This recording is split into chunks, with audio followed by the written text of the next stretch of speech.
So this is one of the Toyotas that have that clip that always breaks. And as you can see a little piece of plastic here from the clip that broke when you took it off.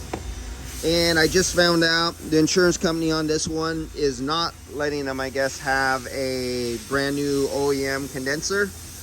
And that's the insurance company's choice, not the body shop's choice.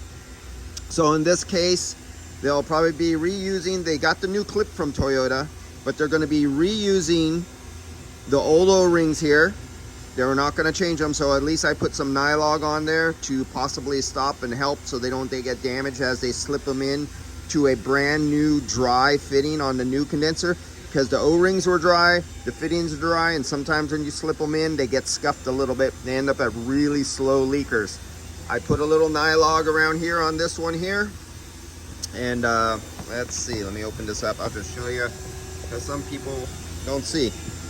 So I just put a little, so now I'm going to have more than I need, but I just put a little bit around there. It's going to get, it doesn't go on the inside, as you can see, it's on the outside. So when it gets slipped in to the opening of the new condenser, it lubricates and protects the O-ring, because it's getting reused. They didn't get an OEM, and that was the insurance company's choice. And you see this nice seal here? When it sits down here, this blocks air from rolling around. They have the plastic shields on the side and everything. That's about it. Let's wait for this new condenser to come in. He's bringing it over right now, and we're ready to go. All right, see you in a minute.